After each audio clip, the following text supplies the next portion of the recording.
ॐ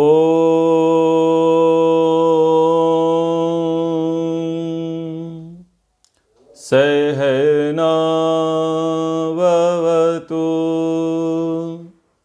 सहनौ भुनक्तु सह वीर्यं करवावहै तेजस्विनावधीतमस्तु मा विद्विषावहै।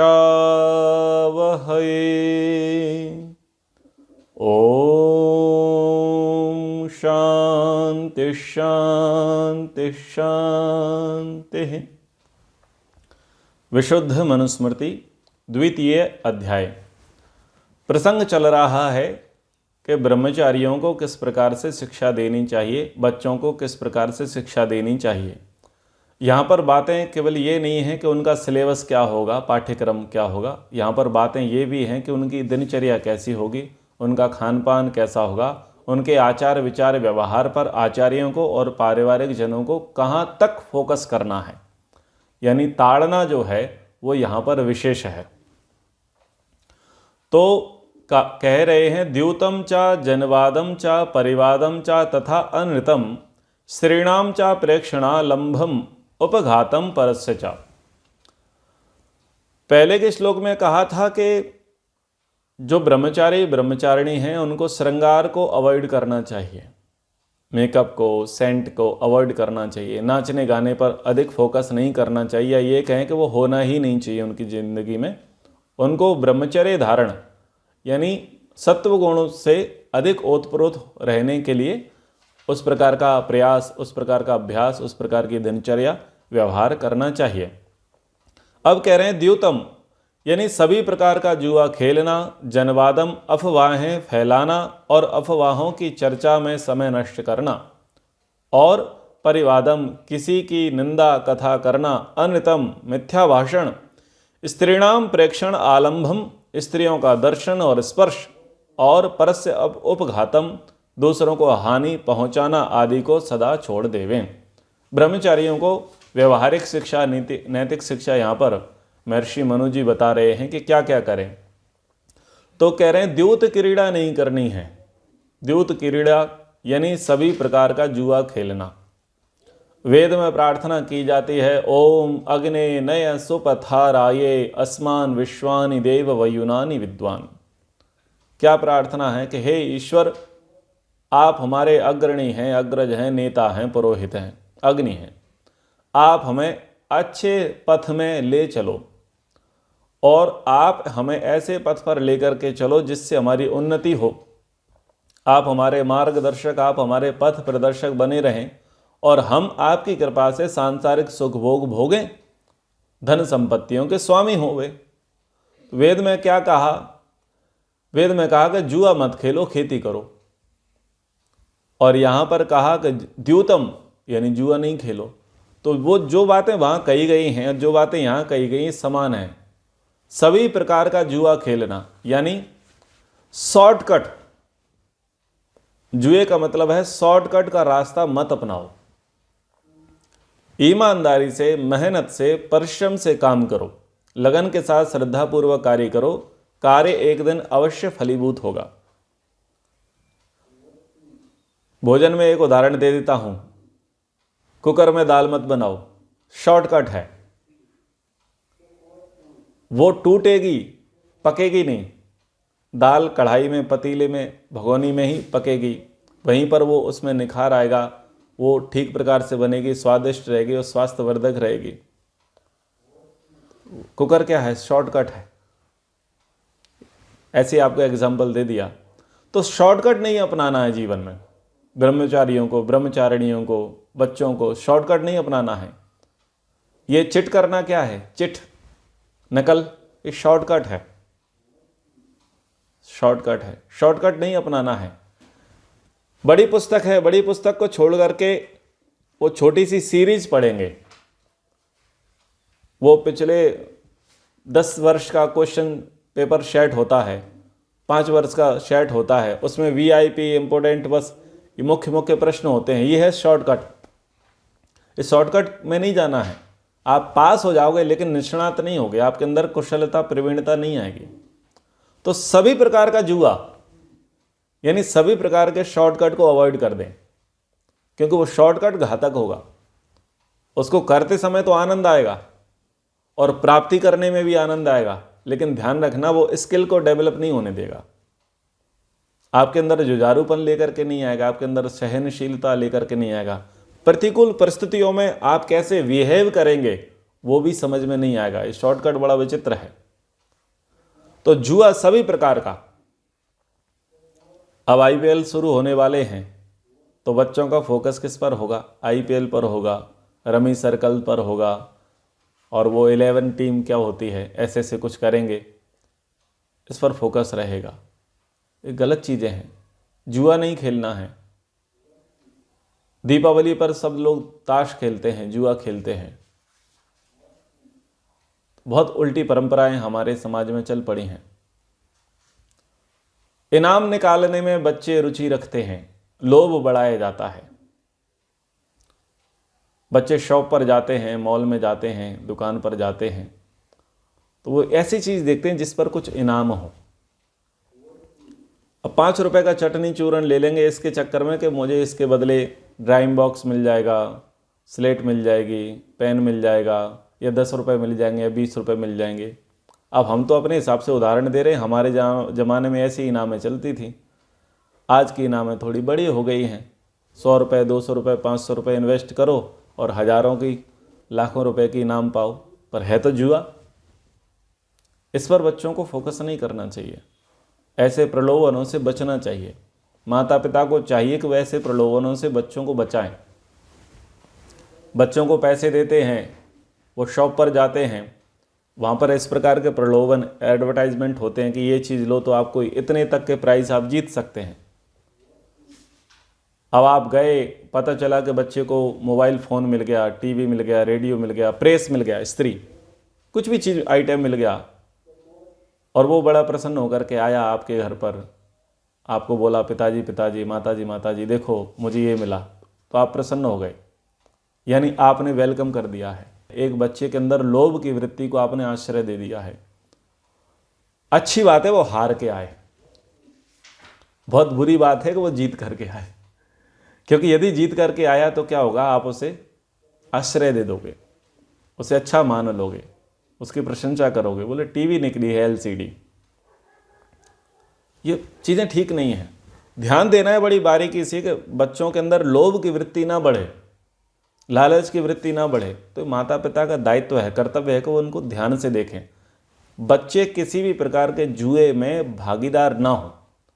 ना केवल ताश खेलना जुआ है, लेकिन इस प्रकार की वेट लगाना, सट्टा खेलना, ये सारा जुए के अंतर्गत है। रिस्क लेना बिल्कुल नहीं। भाई तुम्हारा ये काम नहीं, तुम पढ़ाई पर फोकस करो, अपनी दिनचर्या पर फोकस करो। तो महर्षि मनु जी कह रहे हैं कि सभी प्रकार के जुए खेलने को मना कर देना चाहिए। फिर आगे कह रहे हैं जनवादम चा, जनवादम गपशप, गपशप से बचना चाहिए। व्यर्थ का बकवाद, वाणी का दुरुपयोग, इससे बचना चाहिए। तो क्या होता है कि रूमर्स फैलाए जाते हैं, उनको हवा दी जाती है, कानाफूसी की जाती है, इतनी बात को इतना प्रस्तुत कर दिया जाता है, गॉसिप करते हैं, तो उससे बचना चाहिए। व्यर्थ की बकवाद जो है, प्रमाण के साथ बोलो, तर्क के साथ बोलो, बुद्धिपूर्वक बोलो, उस प्रकार की चर्चाएं होनी चाहिए। किसी ने कुछ कहा, आपने कुछ समझा और आगे जाकर के आपने किसी से कुछ और कह दिया, तो इस प्रकार का जो व्यवहार है, इस व्यवहार से बचना चाहिए। स्कूल से आ रहे हैं और कहीं पर शॉप के पास खड़े हो गए हैं, किसी नुक्कड़ पर खड़े हो गए हैं और गप्पे लगा रहे हैं। एक्टिवा साइड में लगा रखी है, बाइक साइड में लगा रखी है, साइकिल साइड में लगा रखी है, गप्पे लगा रहे हैं, समय नहीं देख रहे हैं, समय की हानि कर रहे हैं। तो ट्यूशन गए हैं, कोचिंग गए हैं, वहाँ पर भी ऐसा हो रहा है, बस बैठे हैं, खड़े हैं, गप्पे लगा रहे हैं। ये क्या है?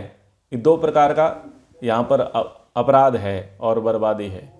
एक समय की बर्बादी, दूसरी वाणी की बर्बादी, और दोनों ही अपराध हैं।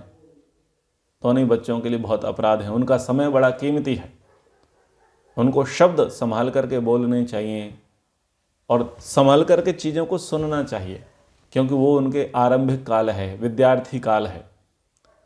इसलिए अफवाहों में उनको समय बर्बाद नहीं करना चाहिए। किसी की निंदा कथा करना,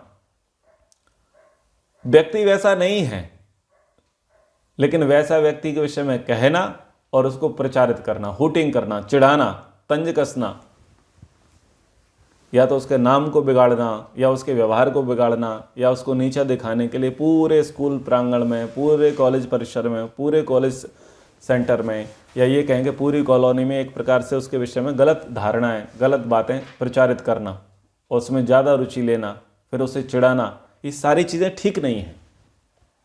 इनसे बचना चाहिए। कई बच्चे इतने डिप्रेशन में चले जाते हैं कि सुइसाइड कर लेते हैं इन चीज़ों को लेकर के। तो ये सामाजिक अपराध है, यानी बच्चे सामाजिक अपराध में इन्वॉल्व ना हो और उनके कारण से किसी दूसरे को शारीरिक या मानसिक हानि ना पहुंचे, यहाँ तक ध्यान महर्षि मनु जी दे रहे हैं। और वो बताना चाह रहे हैं कि जुआ नहीं खेलना है, अफवाहें नहीं फैलानी हैं, फालतू के व्यर्थ के मैसेज फॉरवर्ड नहीं करने हैं जो उपयोगी नहीं हैं, समय की बर्बादी नहीं करनी है और किसी की निंदा कथा नहीं करनी है, किसी के विषय में गलत बातें प्रचारित नहीं करनी है, किसी का अपमान नहीं करना है, किसी की बुराइयां नहीं करनी है, बुराइयों में रुचि नहीं लेना है। बच्चे क्या करते हैं, बुराइयों में रुचि लेते हैं, निंदा चुगली में रुचि लेते हैं, प्रेम से जाकर के खड़े हो जाते हैं माता पिता के पास, बड़े बुजुर्गों के पास, किसके विषय में क्या कहा जा रहा है, उसमें बड़ा आनंद लेते हैं। तो ये चीज़ें ठीक नहीं हैं, इससे बच्चों को थोड़ा दूर रखना चाहिए। अब ना रहेगा बांस ना बजेगी बांसुरी, यदि माता पिता ही सभ्य रहें, शिष्ट रहें, तो बच्चे निसंदेह सभ्य और शिष्ट रहेंगे ही। आगे कहा मिथ्या भाषण, झूठ नहीं बोलना है। बच्चों का हृदय बड़ा कोमल होता है, झूठ क्या होते हैं वो जानते थोड़ी ना है। संस्कार अवश्य हैं, लेकिन संगति और शिक्षा से उनके संस्कार उद्बुद्ध हो जाते हैं। सबसे पहले झूठ की प्रयोगशाला उनकी माँ होती है। माँ से बड़ा झूठा व्यक्ति उनके लिए कोई होता ही नहीं है, क्योंकि वो बहाने मार रही होती है, या पति के साथ या अपने परिवार के अन्य लोगों के साथ, सास ससुर के साथ, घर में कोई नौकर है उनके साथ। बच्चा छोटा है, देख रहा है, घूम रहा है, उसको समझ में आ रहा है कि इसको क्या बोला गया है, और वो अपने आप झूठ में मास्टर बन जाता है। और जिस परिवार में स्त्रियां झूठी नहीं हैं, वहां बच्चे भी झूठे नहीं मिलेंगे, बहानेबाज नहीं मिलेंगे। अगर माताएं बहानेबाज हैं, झूठ बोलती हैं, चुगलखोर हैं, तो बच्चे 100% PhD बचपन में ही घर में कर लेंगे। तो बड़ा ध्यान देना चाहिए व्यवहार करते समय। बच्चे देखते हैं ध्यान से कि हमारे माता पिता क्या बोलते हैं, किससे क्या कहते हैं, और उसका सीधा प्रभाव उनके ऊपर पड़ता है। बच्चा स्कूल में जाता है, कितने घंटे सीखता है, 4 घंटे 6 घंटे, लेकिन 16-18 घंटे तो आपके पास रह रहा है। बच्चों पर स्कूल का प्रभाव कम और परिवार का प्रभाव अधिक होता है, क्योंकि परिवार के साथ वो ज़्यादा रहते हैं। इसलिए यहाँ पर दोनों प्रकार से बात कही जा रही है कि भाई संभालो, घर को भी संभालो और गुरुकुल को भी संभालो। इसलिए शिक्षाएं जो होती थीं वो घर से बाहर ही होती थी। प्राचीन परंपरा ये थी, 6 साल का, 7 साल का, 8 साल का बच्चा हो गया, बच्चे को बाहर करो, गुरुकुल में भेजो, एक बिल्कुल सकारात्मक वातावरण में भेजो, जहाँ पर सब कुछ अच्छा है, जहाँ के आचार्य लोग अच्छे हैं, जहाँ के ब्रह्मचारी अच्छे हैं, जहाँ का एनवायरनमेंट अच्छा है, जहाँ का पॉजिटिव प्रभाव है, और बच्चे का वहाँ निर्माण होता है। आज भी कई माता पिता यही चाहते हैं कि मॉडर्न एजुकेशन के अतिरिक्त उनको वैदिक एजुकेशन दिलाना बहुत आवश्यक है, और कितने ही माता पिता जो हैं अब गुरुकुलों की ओर रुख कर रहे हैं, और कई बच्चे गुरुकुल जाना पसंद कर रहे हैं, क्योंकि वहाँ का एनवायरनमेंट शहरी एनवायरनमेंट से, ग्रामीण एनवायरनमेंट से कहीं बेहतर है, बहुत उम्दा है, बहुत उच्च स्तर का है। तो कह रहे हैं मिथ्या भाषण, झूठ बोलने पर, बहानेबाजी पर इनका ध्यान ना जावे। कड़े दंडों की व्यवस्था हो। अगर बच्चे झूठ बोलते हैं, बहाने मारते हैं, तो दंड व्यवस्था होनी चाहिए, क्योंकि दंड के बिना कोई नहीं सुधरता। फिर आगे कह रहे हैं स्त्रियों का दर्शन और स्पर्श। तो ये 2 बात कह दी हैं। पहले क्या कहा था, पहले ये कहा था संग, उनका संग नहीं करना है, और दूसरा यहाँ पर कह दिया दर्शन और स्पर्श नहीं करना है।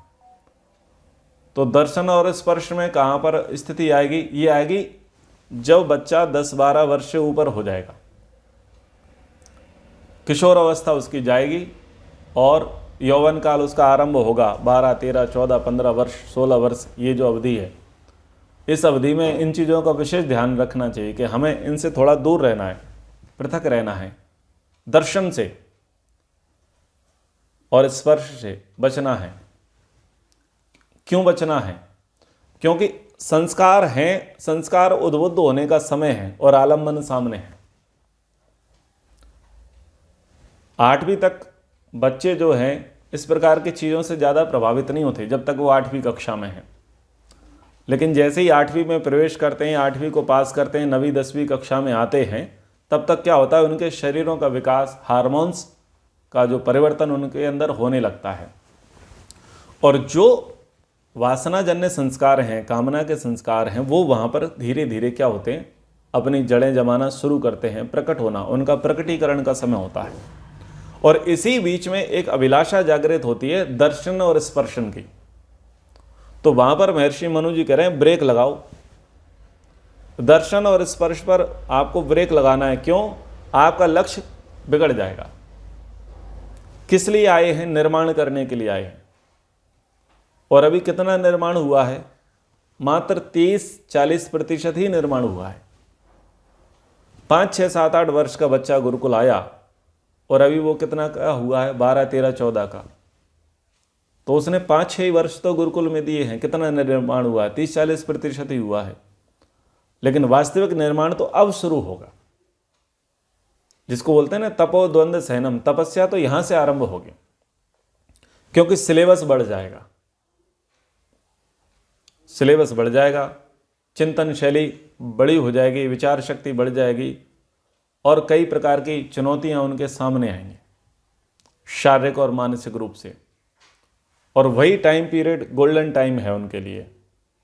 यानी अगर देखा जाए तो 13 से लेकर के 23 वर्ष, ये बड़ा गोल्डन पीरियड है निर्माण में। सृजन इसी समय हो सकता है और पतन इसी समय हो सकता है। यदि बच्चों को इस समय संभाल लिया, उनको वॉच किया गया, उनको ताड़ा गया, उनको संभाला गया, तो उनका अच्छे प्रकार से निर्माण हो सकता है। वो निर्माण ऐसा होगा, स्थायी निर्माण होगा। यानी उनके अंदर फिर बिगाड़ नहीं आएगा, उनको आप फिर छोड़ देना।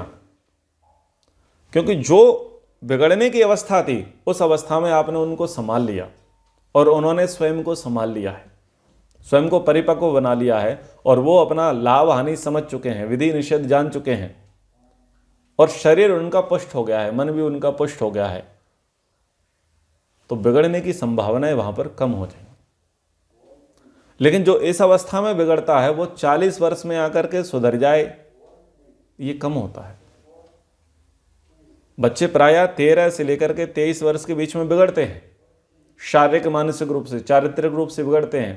करियर भी उनका डाउन चला जाता है, पतन की ओर चला जाता है और वो जो उनकी जवानी है वो अल्लड़पने में चली जाती है।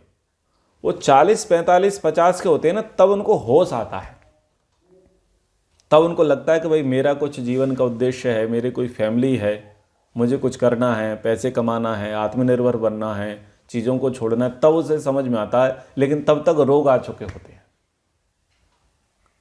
और जो दौड़ है उस दौड़ में वो बहुत पीछे होता है। यानी जब वो बिगनर बन रहा होता है उस समय तक लोग रिटायरमेंट की स्थिति में आ जाते हैं। आज के टाइम में बच्चे 18, 20, 22 वर्ष में प्रोग्रेसिव हो चुके होते हैं, आत्मनिर्भर हो चुके होते हैं और 40, 45 वर्ष तक आते आते तो वो पर्याप्त अचीवमेंट प्राप्त कर चुके होते हैं, पद, पैसा और प्रतिष्ठा वो प्राप्त कर चुके होते हैं। यानी उस समय वो उनका रेस्ट टाइम शुरू हो जाता है, क्योंकि आज की जो लाइफ है वो 60 वर्ष की है, इसी स्टेज में चलने वाली है। शुरू के 20 वर्ष, फिर अगले 20 वर्ष, फिर अगले 20 वर्ष, अगले लास्ट के 20 वर्ष तो रोग में ही जाने हैं। रोग में जाने या घूमने में जाने हैं, कमाने में तो जाने वाले हैं नहीं। अब वो व्यक्ति क्या कर रहा है, उसके अंत में पहली साइकिल चल रही है। 40 वर्ष में आकर के वो 20 वर्ष वाले कार्य करेगा, यानी अपने आप का अस्तित्व वहाँ पर बना करके रखने के लिए प्रयास करेगा, जुझारू रहेगा, संघर्षशील रहेगा, तो हालत उसकी जो है बिगड़ी मानी जाएगी।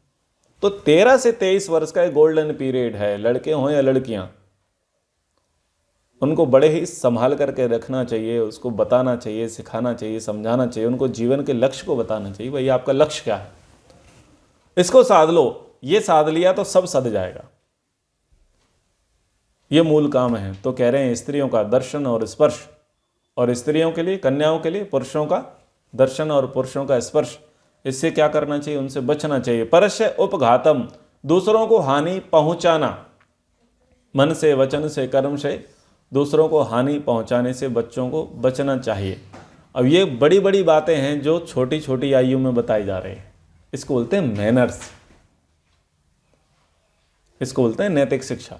तो ये नैतिक शिक्षा पर चर्चा चल रही है, शयन के विषय में चर्चा चल रही है कि जब वो गुरुकुलों में रहेंगे, और गुरुकुलों में तो हजारों की संख्या में ब्रह्मचारी ब्रह्मचारिणी रहा करते थे, तो शयन की क्या स्थिति होगी।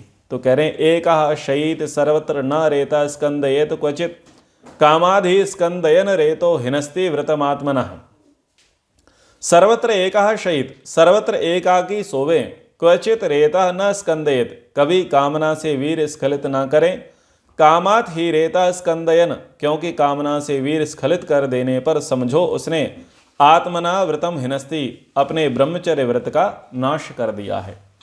तो इस श्लोक से आप समझ जाइए कि ये छोटी अवस्था के लिए चर्चा नहीं है, ये चर्चाएं उसी के लिए हो रही हैं, 12-13 वर्ष से लेकर के 23 वर्ष की जो अवस्था है उसी के लिए चर्चा की जा रही है। छोटे बच्चे तो निसंदेह क्या होगा, वो बड़ों के साथ ही सोना पसंद करेंगे, लेकिन जब बच्चे गुरुकुल चले जाते हैं तो उनकी आयु 12-13 वर्ष हो जाती है,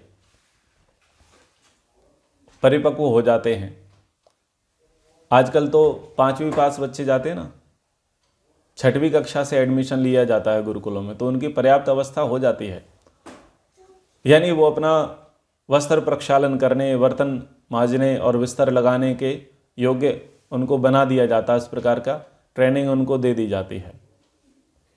तो शयन कैसा करना है, शयन एकाकी करना है, यानी अकेले ही सोना है। एक बिस्तर पर एक व्यक्ति सोएगा, एक बिस्तर पर 2 व्यक्ति नहीं सोएंगे, ना 2 कन्याएं साथ में सोएंगी, ना 2 बालक साथ में सोएंगे, क्योंकि जो मैथुन की क्रिया है वो तभी जागृत होती है जब 2 लोग रहेंगे, दोनों के अंदर क्या विकार के भाव आएंगे। इसलिए विकार के भाव ना आए उस अवस्था में उनको कह दिया आपको अलग ही सोना है। और पुरानी व्यवस्था ये रही थी गुरुकुलीय परंपरा की कि जैसे हॉल है, उदाहरण के लिए एक 40x60 का, 80x100 का हॉल है, उस हॉल में सबके बेड लगे हैं, सबके बिस्तर लगे हैं, सबकी चटाइयाँ बिछी हुई हैं, और उसी में आचार्य भी सो रहे हैं। क्यों सो रहे हैं? ताकि अनुशासन बना रहे, बच्चे समय पर सोएं, समय पर उठें। ये सारी व्यवस्थाएं इसीलिए हैं क्योंकि सूर्य के प्रकाश में इतनी कुचेष्टा नहीं होती जितनी अंधकार में कुचेष्टा होती है। इसलिए वहाँ पर यम का रूप धारण करके आचार्य उनके साथ ही सो रहा होता है, कोई बड़ा व्यक्ति साथ ही सो रहा होता है, ताकि बच्चे प्रमाद से भी, भूल से भी, मूर्खतावश भी कोई अपराध, कोई कुचेष्टा ना कर सकें। इतना ध्यान गुरुकुल में दिया जा रहा है। इसका अर्थ आप समझें कि बच्चों की परवरिश कितनी कठिन है और कितनी महत्वपूर्ण है। बिल्कुल स्वच्छंद उनको नहीं छोड़ा जा सकता, क्योंकि निर्माण के क्षण हैं, ये निर्माण के वर्ष हैं। 20 वर्ष क्या करना है? निर्माण का कार्य करना है। अगर 20 वर्ष, 25 वर्ष निर्माण हो गया तो वो इमारत 75 वर्ष तक पक्की रहेगी, 75 वर्ष तक पक्की रहेगी। उसकी वैलिडिटी कितनी रहेगी? औसतन 100 वर्ष। और उसकी अच्छी मरम्मत होती रही, अच्छी सर्विसिंग होती रही, तो वो 125 और 150 भी वो पार करेगी। कब है? जब इस ब्रह्मचर्य आश्रम को भली भांति पार किया जाए। तो पहले लोग इस प्रकार से दिनचर्या का पालन करते थे, 25 वर्ष तक ब्रह्मचर्य व्रत का धारण करते थे, तो उनके शरीर 100 वर्ष तक टक्कर देते थे। 90 वर्ष, 100 वर्ष तक उनका शरीर चलता था। आज क्या है? आज 15वें वर्ष में हो रहा है, 10 वर्ष का घटाव आया है। पहले जो 25 वर्ष तक ब्रह्मचर्य धारण की स्थिति थी, अब वो 15 वर्ष तक है। लड़के और लड़कियां इस अवस्था तक आते आते प्रायः ब्रह्मचर्य का नाश कर देते हैं। अब 15 चौके 60, 25 चौके 100, यानी पहले 25 वर्ष तक नींव मजबूत थी तो वो भवन 100 वर्ष तक चल रहा था। अभी 15 ही वर्ष है, यानी कच्ची ही उम्र है, तो वो मुश्किल से 50, 55 और 60 इतना ही शरीर जा पा रहे हैं। तो आपके पास एक ही विकल्प है कि आप अपने शरीर को स्वस्थ रखें, क्योंकि भोजन उतना अच्छा नहीं है, हवा पानी उतना अच्छा नहीं, बाहर का वातावरण उतना अच्छा नहीं है, यानी भौतिक और दैविक दुख अभी पर्याप्त प्रतिकूल हैं। ये दुख तो मिलने ही वाले हैं, इसलिए आध्यात्मिक दुख से बचा जाए। हम पक्के रहें, हम संयमी रहें, हम जितेंद्रिय रहें।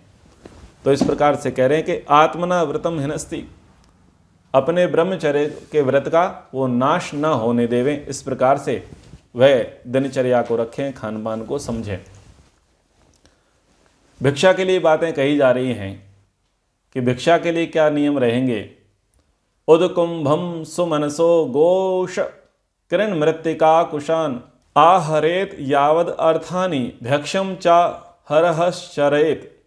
उदकुंभम पानी का घड़ा, सुमनसः फूल, गोकृशम गोबर, मृत्तिका मिट्टी, कुशान कुशाओं को, यावत अर्थानि जितनी आवश्यकता हो उतनी ही आहरित लाकर रखें, और भक्षम भिक्षा भी अह चरेत प्रतिदिन मांग करके खाएं। अपरिग्रह यहाँ पर ब्रह्मचारियों को बताया जा रहा है। पानी का घड़ा पीने के लिए जितना आवश्यक है उतना पानी अपने पास रखें। एक घड़े से काम चल जाता है तो एक घड़े को रखें, 2 घड़े से काम चल जाता है तो 2 घड़े रखें, क्योंकि ब्रह्मचारी की अपनी अपनी कुटिया है, तो वहाँ सामान अधिक नहीं बढ़ाना है। सामान बढ़ाओगे स्पेस घिर जाएगा, जगह भरेगी, फिर तुम्हारा काम बढ़ेगा, अर्जन रक्षण 6 दोष बढ़ेगा ना। इसलिए अपरिग्रह करो, छोटा सा घड़ा रखो, 2 लीटर 5 लीटर 10 लीटर का, जितने से तुम्हारा काम चल जाए पानी पीने का। और एक व्यवस्था होती थी कि घड़े जो हैं वो दिन भर नहीं चलते थे।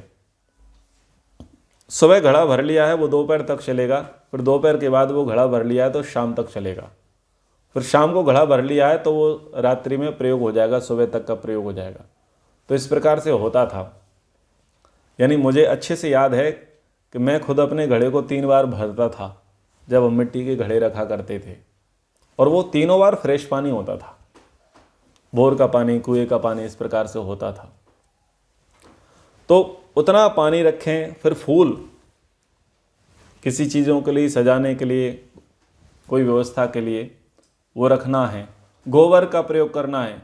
गोबर से क्या करना है, यज्ञ वेदी को लीपना है, और जहाँ पर रह रहे हैं उसको लीपना है डेली। फिर कह रहे हैं मिट्टी जितनी आवश्यकता है उसका प्रयोग करना है। कुशाओं का, अब कुशा किस लिए चाहिए, आसन के लिए चाहिए ना, कुशाएं आसन के लिए चाहिए, बैठने के लिए चाहिए, किसी को बैठाने के लिए चाहिए, तो वो उतने ही रखो, कम से कम चीज़ें रखो उसकी चीज़ें। तो जितनी आवश्यकता हो उतनी मात्रा में ला करके रखें जितनी आपकी रिक्वायरमेंट है।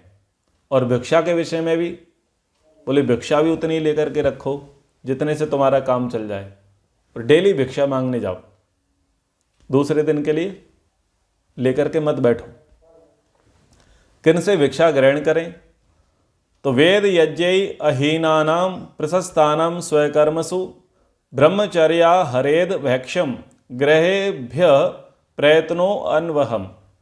कह रहे हैं ब्रह्मचारी स्वकर्मसु प्रशस्तानाम, अपने कर्तव्यों का पालन करने में सावधान रहने वाले, और वेद यज्ञै अहीनानाम, वेदाध्ययन एवं पंच महायज्ञों से जो हीन नहीं, अर्थात जो प्रतिदिन इनका अनुष्ठान करते हैं, ऐसे श्रेष्ठ व्यक्तियों के ग्रहेभ्य, घरों से, प्रयता संयत रहकर, अनवहम प्रतिदिन, भक्षम आहरेत, भिक्षा को ग्रहण करें। अब भोजन आपको करना है और गृहस्थियों के पास जाना है, गाँव में जाना है भिक्षा मांगने के लिए, तो कैसे लोगों से आप भिक्षा मांगें। तो कह रहे हैं कि आप अपने कर्तव्यों का पालन करें। कर्तव्यों का पालन करने में यानी अनुशासन को पालन करने में आप ध्यान रखें। और कैसे लोगों के पास जाएं, कि जो स्वयं कर्तव्य परायण हैं, जो स्वयं जितेंद्रिय हैं, जो वेदाध्ययन स्वयं करते हैं, जो ईश्वर का ध्यान करते हैं, अग्निहोत्र करते हैं, माता पिता की सेवा करते हैं, पशु पक्षियों के लिए दाना पानी की व्यवस्था करते हैं, जो अतिथियों का सत्कार करते हैं, यानी जो पंचमहायज्ञ करते हैं, ऐसे अच्छे गृहस्थियों के पास जाकर के ही आपको भिक्षा लेनी चाहिए। जैसा खाओ अन्न वैसा हो मन। वैशेषिक दर्शन में कहा कि किसको भोजन दे, किसको दक्षिणा दे। मनुस्मृति में भी प्रसंग आएगा आगे, किससे लें किसे देवें।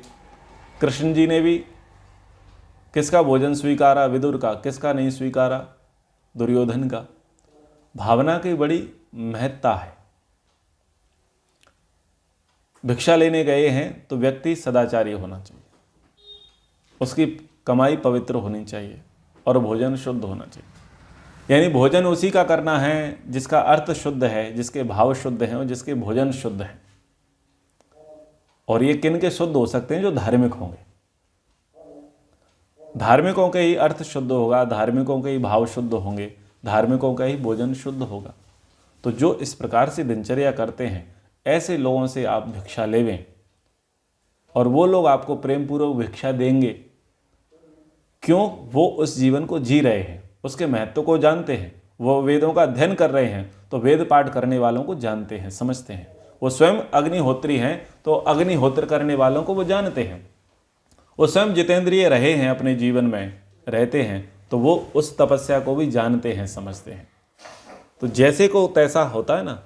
तो व्यक्ति जब स्वयं अच्छा होता है तो दूसरे को भी अच्छा करने वालों को वो एप्रिशिएट करता है, उसका वो अपमान नहीं करता है। तो ऐसे अच्छे व्यक्तियों के पास जाकर के, अच्छे गृहस्थियों के पास जाकर के उनको भिक्षा ग्रहण करनी चाहिए। आगे कह रहे हैं किन से भिक्षा ना ग्रहण करें?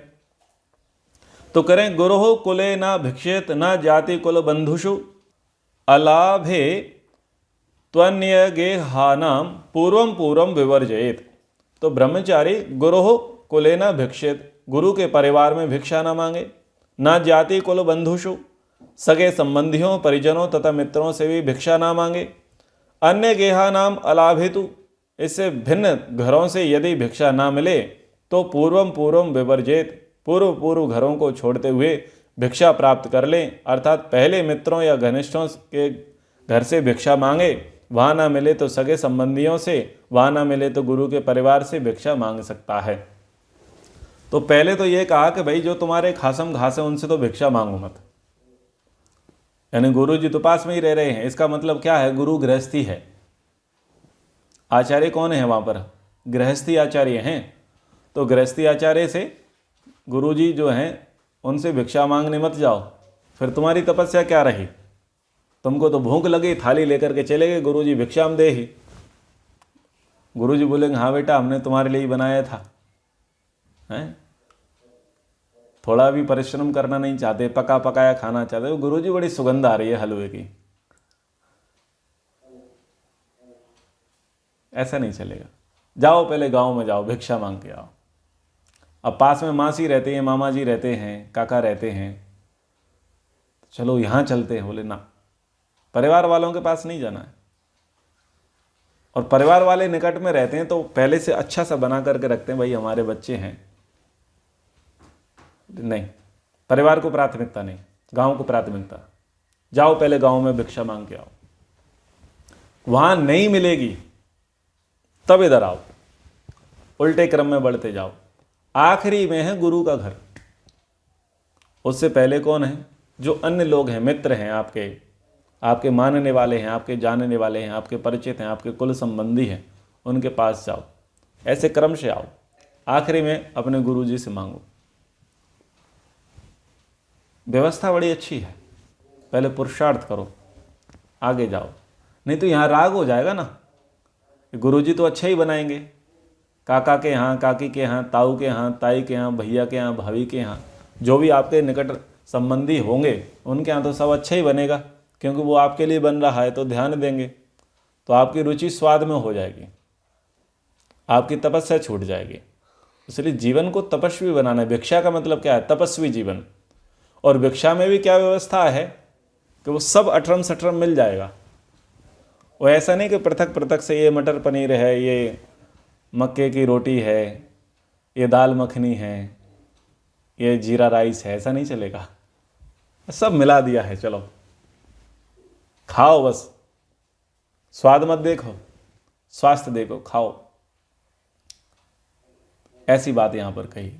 सर्वम वा अपे चरित ग्रामम पूर्वोक्तानाम असंभवे नियम प्रयतो वाचम अभिसंस्तांस्तु वर्जयित। पूर्वोक्तानाम असंभवे, पूर्व कहे हुए घरों के अभाव में, सर्वम वा अपि ग्रामम चरित, सारे ही गांवों में भिक्षा मांग ले, किंतु प्रयतः सावधानी पूर्वक वाचम नियम में, अपनी वाणी को नियंत्रण में रखता हुआ शिष्टाचार पूर्वक अभिसंस्थान पापी व्यक्तियों के घरों को वर्जित छोड़ देवे, अर्थात पापी लोगों के सामने किसी भी अवस्था में भिक्षा की याचना के लिए वाणी ना बोले। तो क्या विधि और निषेध बता दिया है। वैसे विधि और निषेध साथ साथ बहुत कम बताते हैं। विधि कर दिया तो निषेध अंडरस्टूड है, और निषेध कर दिया है तो विधि अंडरस्टूड है। तो यहाँ पर विधि और निषेध बता दिए क्योंकि बच्चे हैं, बच्चों को सारी बातें बतानी पड़ती हैं। बेटा ये चीज़ें सही हैं और ये चीज़ें गलत हैं।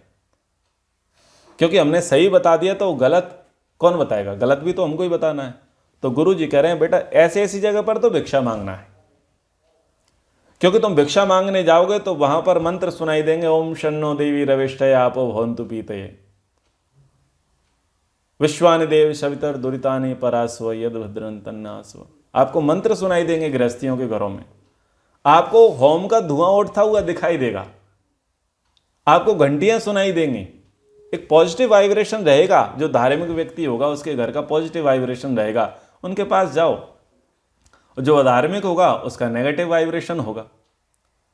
अब मान लीजिए कि आप गांव में भिक्षा के लिए गए और अच्छे सदगृहस्थियों के यहां आपको भोजन नहीं मिला, लेकिन भूख लगी थी। भूख लगी थी तो पता चला कि कमतर स्थिति है। बोले कोई बात नहीं है, तपस्या कर लो, एकादशी मान लो, उपवास कर लो। लेकिन जो पापी व्यक्ति है ना, जो पाप कर्म में संलग्न है, ऐसे पापी व्यक्तियों के घरों पर भिक्षा मांगने के लिए ना जाएं। एक शब्द भी ना बोले, शब्द भी ना बोले, क्योंकि हो सकता है वो तुम्हारा निरादर कर दे। धार्मिक व्यक्ति आदर करेगा और अधार्मिक व्यक्ति निरादर करेगा। आ गया भिकमंगा सुबह सुबह, हमारे लिए तो है नहीं, इनको और पालना पड़ता है। तो ऐसे कठोर वचन बोलेंगे। तो कई दुष्ट प्रकृति के व्यक्ति हैं, अधार्मिक प्रकृति के व्यक्ति हैं, उनसे वाणी का व्यवहार करना बड़ा कठिन होगा। इसलिए गलती से भी एक शब्द भी उनके आगे ना बोल देवे, ऐसा कह रहे हैं महर्षि मनु जी।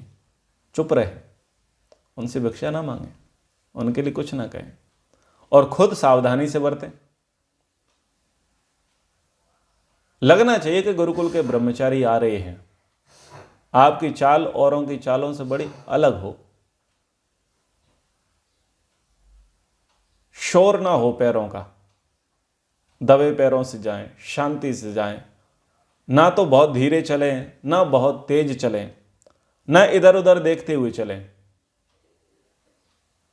दृष्टि नीचे और सामने, इस प्रकार से हो।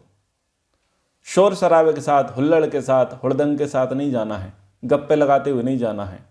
आप ब्रह्मचारी हो, आपकी एक अपनी मर्यादा है, आपका एक अपना वैभव, आपका एक अपना गौरव है। होना ये चाहिए कि जब आप गुजरो तो हुड़दंग शोर करने वाले शांत हो जाएं कि ब्रह्मचारी लोग आ रहे हैं, शांति से निकलने दो। मतलब हमारा इस प्रकार का व्यवहार होता भी है। कई साधु सन्यासी होते हैं, जब वो गली मोहल्ले से निकलते हैं, कई लोग बातचीत कर रहे होते हैं, कुछ बीड़ी सिगरेट पी रहे होते हैं, कुछ लोग फ़ोन पे लगे होते हैं, कुछ गप्पे ठहाके लगा रहे होते हैं, लेकिन जैसे वो देखते हैं कि कोई सन्यासी, कोई साधु आ रहा है, तो इतनी भी अक्ल उनके अंदर होती है, वो शांत हो जाते हैं, नज़रें मिलाते हैं तो प्रणाम करते हैं, और जब वो चले जाते हैं तो फिर वो अपना कार्य करते हैं। इतनी मर्यादा भी भारत में है, भारत पूरा बिगड़ा नहीं है, इतनी मर्यादा है। हम देखते हैं लोग बड़ा ही सम्मान करते हैं। तो ये देखना है कि वो कब होगा सम्मान, वो तब सम्मान होगा जब हमारी मर्यादित चाल हो, हमारा चलना सिस्टमेटिक होगा, हमारे वस्त्र सिस्टमेटिक होंगे, हमारा आचार विचार व्यवहार सिस्टमेटिक होगा। सब मनुष्यों को सामाजिक सर्वहितकारी नियम पालने में परतंत्र रहना चाहिए और प्रत्येक हितकारी नियम में सब स्वतंत्र रहें।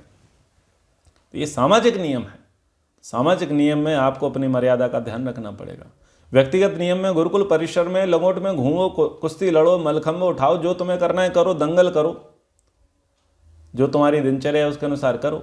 लेकिन जब समाज में जा रहे हैं तो आपकी दिनचर्या अलग हो जाएगी, आपकी चाल ढाल वेशभूषा भाषा बिल्कुल अलग हो जाएगी। इस प्रकार से ध्यान रखना चाहिए।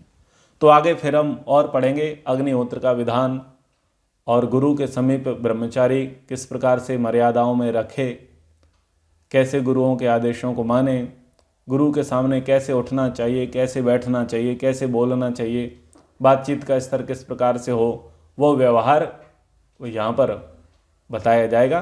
तो अब समय के अनुसार कक्षा को विराम करते हैं। एक बार ओम का उच्चारण। ओ